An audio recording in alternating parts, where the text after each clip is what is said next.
Hello, this is Stephen Bedard, and I want to talk about Constantine the Great, the Roman emperor who was the one who allowed Christianity to be a legal religion in the empire.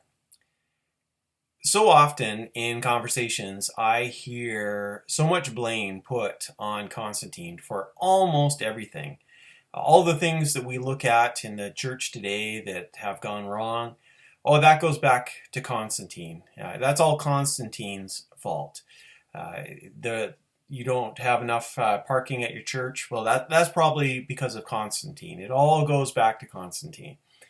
So I want to ask the question: how bad was Constantine, and should we be mad at him for what he has done to the church?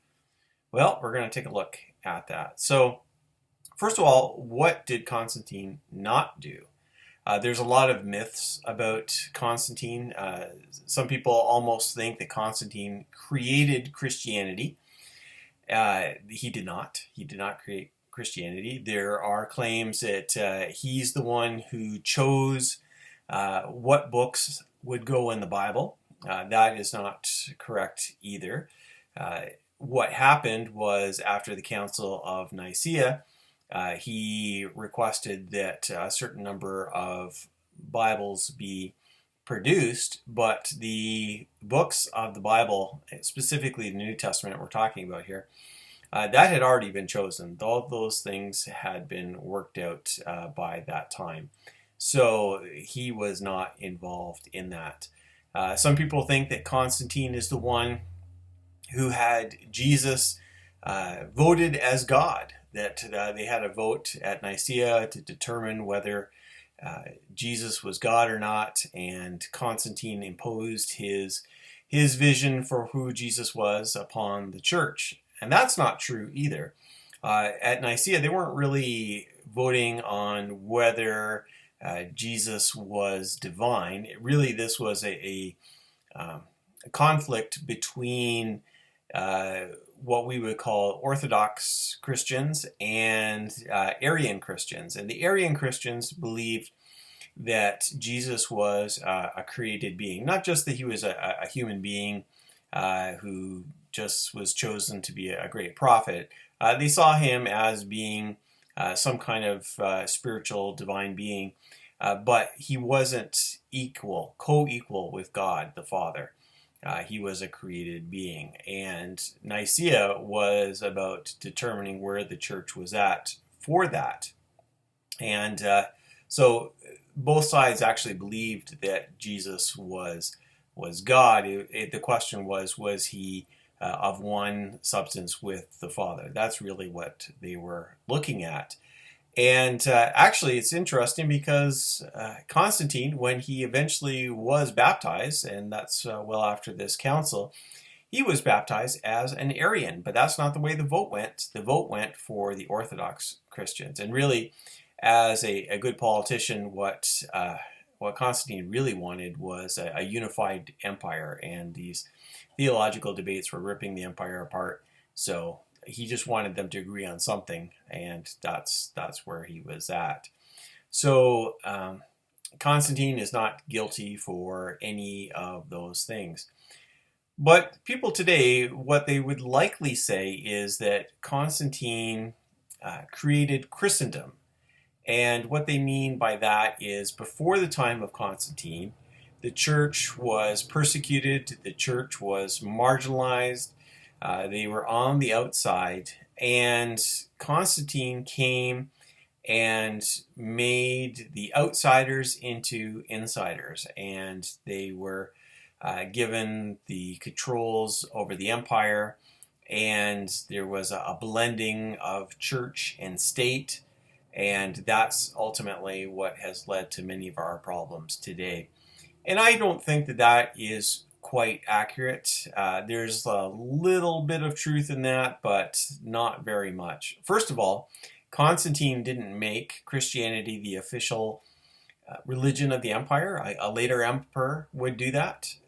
So Constantine, that's not his fault for making the Roman Empire Christian. What he did was end the persecution and make Christianity one of the legal religions. So you could be a Christian in the Roman Empire without any legal issues over doing that. And so that did bring relief to the persecution that was taking place. And I suppose if you believe that the only pure church is a persecuted church, you could blame Constantine because he stopped the persecution. But I think that that is a little bit of a stretch to say that Constantine is a terrible person for ending the persecution of the church. Certainly, Christendom did become a problem, and there was a blending of church and state, but I think it was a bit more gradual than that. It wasn't just that Constantine said that everything was okay with the church and then everything fell apart. It's rather that over a long period of time, that blending became stronger and stronger until definitely the church had so much power that, as they say, power corrupts and absolute power corrupts absolutely. And that really is what ended up happening to the church. But I don't know that that was a done deal by the time that Constantine died, that it had to have gone that way.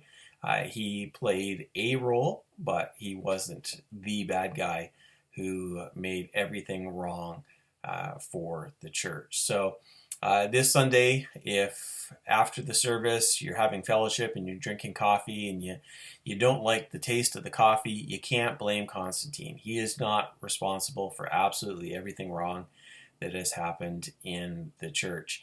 I think he did what he thought was right. I think that whatever went on, whether he was truly converted or not, and really there's no way for us to know. What he wanted was an end to this conflict that was creating a lot of problems, and he brought church leaders together and they came to an agreement, and we followed that Nicene Creed today. So we should be thankful for that. But again, Constantine didn't write the Nicene Creed. He just helped the arrangements to make that council possible. So that's what I think about Constantine the Great. You might not think he's great, but he certainly isn't the worst person in history, at least when it comes to the church. Thank you for watching this video. I encourage you to check out my website, historyofchristianitypodcast.com, and make sure to subscribe to that podcast as well as subscribing to this video channel. Thank you, and God bless.